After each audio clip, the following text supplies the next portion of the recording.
Hey, what's up, you guys? It's your boy, My Fallon, yet again with another Citizen's Thoughts. Right now, I'm going to break down my thoughts on Captain America Civil War. It's been 2 weeks. It's hit $1 billion with combined worldwide and domestic profits. So, it's a hit. I've seen other people's reviews. I'm about to watch it a second time this week. But from everything I remember from it and then everything that I felt when I watched it, I give it a straight 10 out of 10. Literally a 10 out of 10. 10 out of 10. The reason why 10 out of 10? Okay, let's break it down, you guys. I love the whole dynamic of the film. It felt so self-contained that it could have been its own movie if we didn't have prior Marvel films. I feel this is the best Marvel film, period. Literally, it outdoes what Iron Man did, Guardians, Winter Soldier, Avengers 1. Simply because the way they balanced the ensemble in this one, they gave everybody their own moment.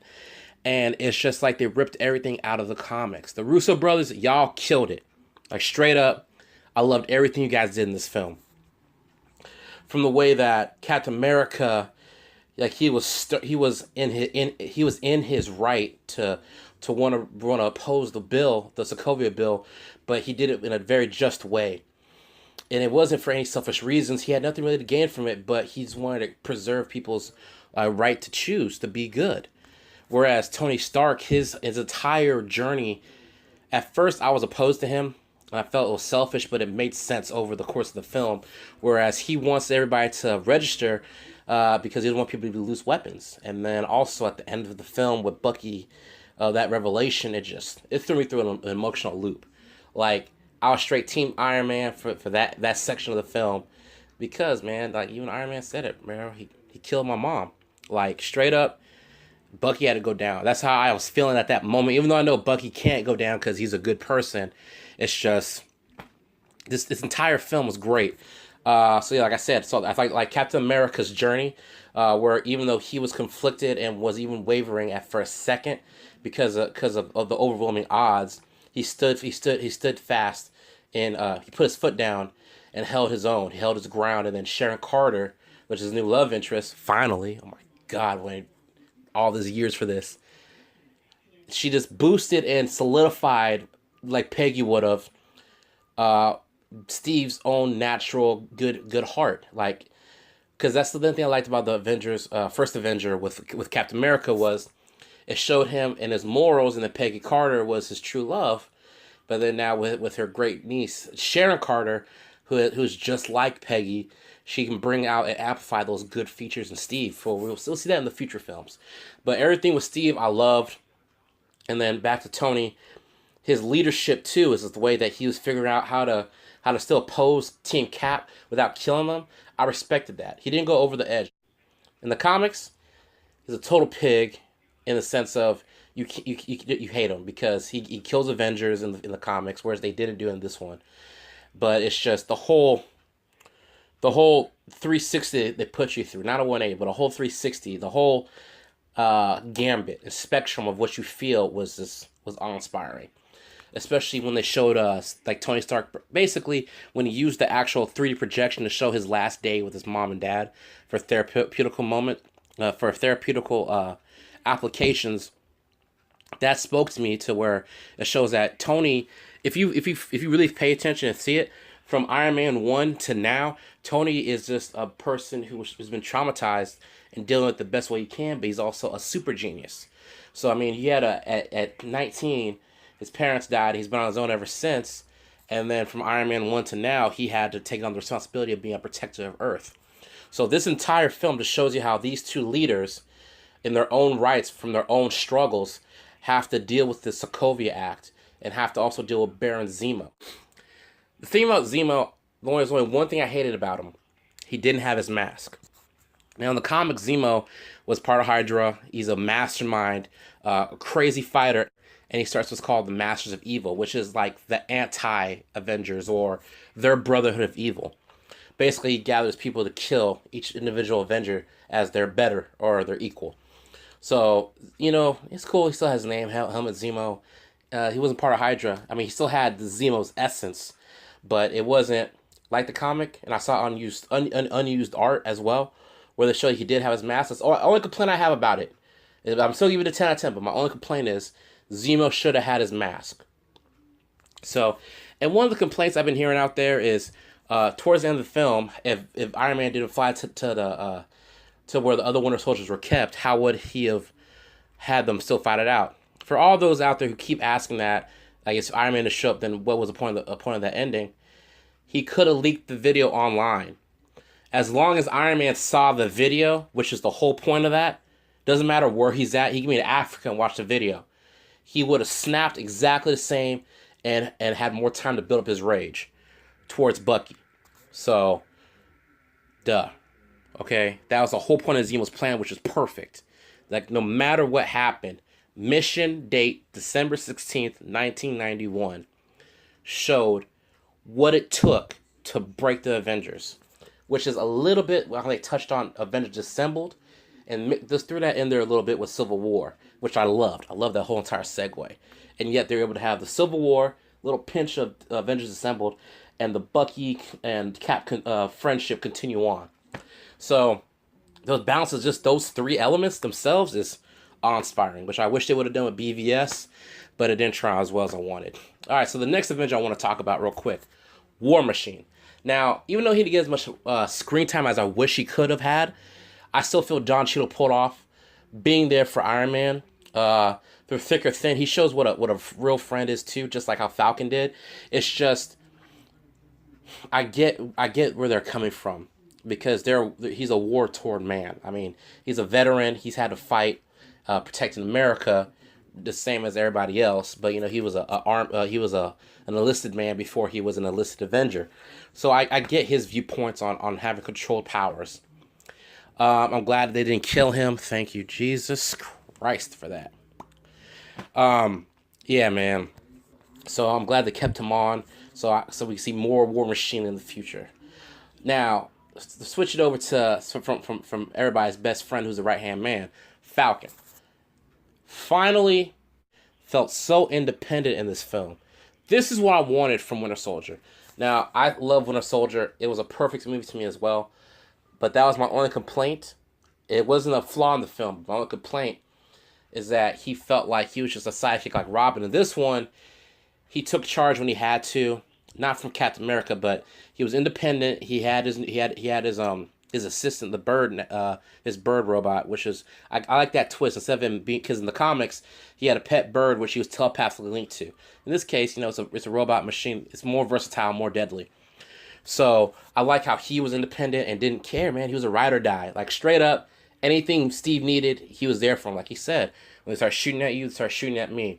And I love how this film portrays pure, true friendship in the sense of, when you're there for your friends, you're there for your friends 100% of the way. Now, you could tell if they felt that their leader, whether it be War Machine, Iron Man, Falcon to Cap, if they were wavering and felt like what they were doing was wrong, they would have cut ties. They would have been done right then and there. But they felt it was righteous and they went forward with it. So Falcon, Marvel, thank you for making Falcon feel more independent. Now, other character I have to talk about, Black Panther. Let me say it again. Black Panther. Killed it. The three show stealers for me in this film was Black Panther, SpiderMan, Giant Man. Not Ant-Man, Giant Man. Now, the reason why is this. Black Panther, because he's the first black superhero we got, period, in the Avengers, literally. Because War Machine and Falcon don't count because they're humans. First black superhero we got, that's an Avenger. He's the first black superhero in literature, period. So I'm just shocked at how they portrayed him. They literally ripped him off the page. He wasn't even a main character. He was like a supporting character, but he felt like he was one of the people that pulled the movie the most.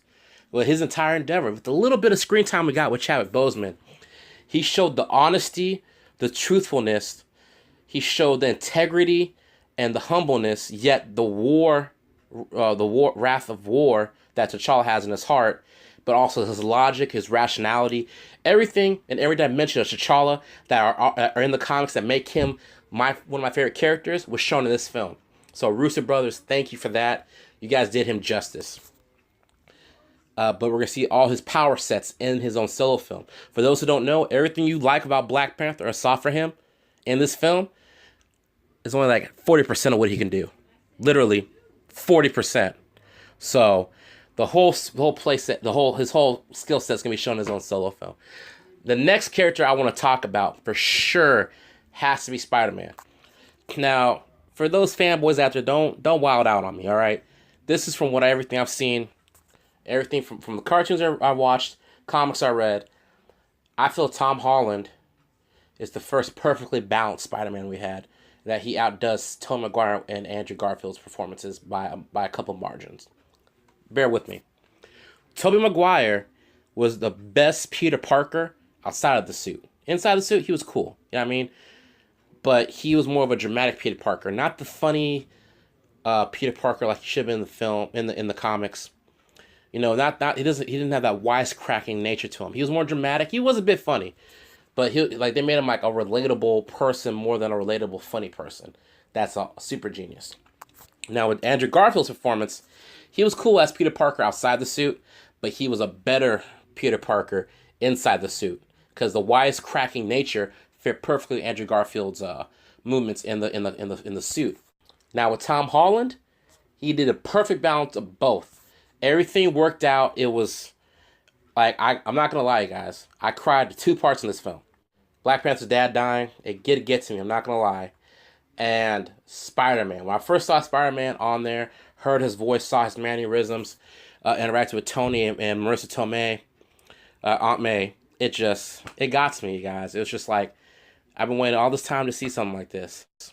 It was great. I loved it. So yeah, you guys. Everything about Spider-Man was perfect. Literally just like from the comics and the cartoons from the 90s. Everything I loved about it, all the essence, the fun, the joy, the genius, the integrity, his hard work ethic, his determination, everything that they were trying to do in the last 5 Spider-Man films, Tom Holland pulled off in 30 minutes. The fight scenes were perfect. The banter was perfect between him and the other Avengers. His strength was shown when he had to pick up the walk-on shaft. You know what I mean. The walkway you used to get onto the airplane when it got dropped on him. The way he went after Giant Man. Everything about Spider-Man that you would love if you grew up with him during the 90s or even from back in the 60s was in this film. And I want to thank the Russo brothers for that as well. You guys killed it. Giant Man. Okay. With a little bit of screen time he got like War Machine. He was show stealer. They literally been doing what I've been wanting to see since Ant-Man. They showed the Giant Man. Now, for those who don't know, Ant-Man, Hank Pym, not Scott Lang, which we get in the movies. Hank Pym changed his name 5 times. Now, the thing is, one of the 5 names he changed, because the names were Ant-Man, Giant Man, Goliath, Yellow Jacket, the Wasp, and now he merged and became part of Ultron. So that really doesn't count. So this is a play on the second iteration of him, which is Giant Man. I loved everything about it. His banter, his fanboyness. Him and Spider-Man were both fanboys on each team, which I just noticed, which was hilarious, and I loved it. The whole time he was there, he pulled off what his purpose was. And the thing is, they gave him more of a backbone, too. I mean, he already had a backbone of Ant-Man, but the backbone he had when he was confronted by Tony Stark in the prison and in the promotional viral videos where he's interviewed while he's a prisoner on the shaft. I mean, not the shaft. While he's a prisoner in the raft. That's my Ant-Man. That's literally everything that Ant-Man's supposed to be was done in that small amount of time. So, thank you for that again, Russos. So, Hawkeye, same thing with him. It just made sense that he would be Team Cap because he saw the mess that's been made, and that's why he had to join in just to get everything resolved. So that plus him being independent as well. And, you know, because he had to pick up taking care of Wanda too, because remember in Age of Ultron, he was like, basically, you're going to be one of us once you walk out that door. So I still feel, and then plus, I think he sort of still feels that he couldn't save her brother. So he might as well join Team Cap to take care of her and make sure that she's taken care of. So basically the same thing Vision wanted, but from more of a human place. You know what I mean? In the sense of he feels more obligated since he couldn't save her brother. So that's my view on Hawkeye. Vision. Loved everything about Vision. Loved everything about Vision, about the showing that he's trying to find his humanity. He's not a boastful know-it-all, but he's a intellectual person who's trying to find his way in the world. They showed his humanity to a perfect T, with a British accent. Really, Trump's the T. I know I'm corny, but I digress. They got the little Mr. Rogers getup going on. I like that. Sort of got it from the comics, and even from the current iteration where he has a family with the Synthezoids. I just loved everything they did with that, and how they set it up more for Infinity Wars. So, and how he has his fondness for Wanda, because they do get married in the comics. So I like how they led into that more. That was great. Is there anybody else I'm forgetting? Black Widow. I like how she was torn between both sides, and yet she saw the light, but she sees the light in both parties. So that's why it's hard for her to choose and decide. I mean, those are your friends. But everything that she went through, I understand. I understand her viewpoint. I understand why she did what she had to do. And I just applaud her role in there. Not being a filler, but actually making the story progress. Not just being dead weight as she could have been. Which could have been super easy for them to do. But they pulled it off perfect. Alright, and I got to end it off with the Winter Soldier. Now, for those who don't know, the reason why Winter Soldier lost his arm in the fight is when he becomes Captain America in the comics, his arm gets upgraded to where it's still metal, but it can become electrified, like a taser gun. So, I mean, he's going to have a taser gun type arm, which the Wakandans are probably going to give him, which is a good excuse for him being in Wakanda. He's going to finally get be deprogrammed. I think that, like I said, even though I saw Iron Man beat the heck out of him, and I was happy that he's still a victim here. He didn't ask for this. It was, all he wants to do is be a good person, man, but he keeps getting taken advantage of. So I understand his plight and the way that they portrayed him, trying to better himself and then avoid this monstrosity of a situation Zemo put him in. I get where he's coming from in that context, and I get how he's just fighting for his own right to be free and right to live his life the way he wants to, which is why he chose to, after all the incidents happened, after all the beatings he took from Black Panther, Iron Man, how he's going to go with Black Panther and let Black Panther take care of him. Well, not take care of him, watch over him as he goes through this process of shedding himself completely from Hydra.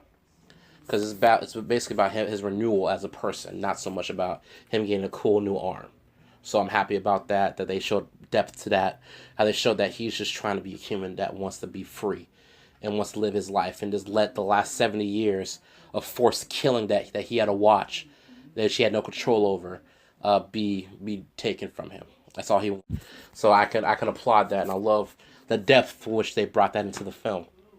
Best part, besides the ending with the videotape of December 16th, 1991, airport fight scene. That airport fight scene is the best superhero fight scene in human cinematic history, period. And it might be one of the best action scenes ever, because you see all the depth of that, how it was choreographed, but you didn't get lost in the fighting. You can pick and choose which fight to go between two, which they did, and it made sense how they kept switching it up. They never stayed with the same person. They never got boring, and it was easy to track and made sense to progress the film, and it got you more familiar with how they're gonna fight it, and how off the cusp, off the top of the dome, they had to improvise. Because it was short notice, they did what they had to do as a team, and it was marvelous. I loved it. So this is Michael Fallon, my review for Captain America Civil War, straight 10 out of 10. If someone hasn't seen it yet, and they haven't, go tell them to check it out, all right? Take care. Please like, share, and subscribe to my channel. I'd appreciate it. I'll see you next time.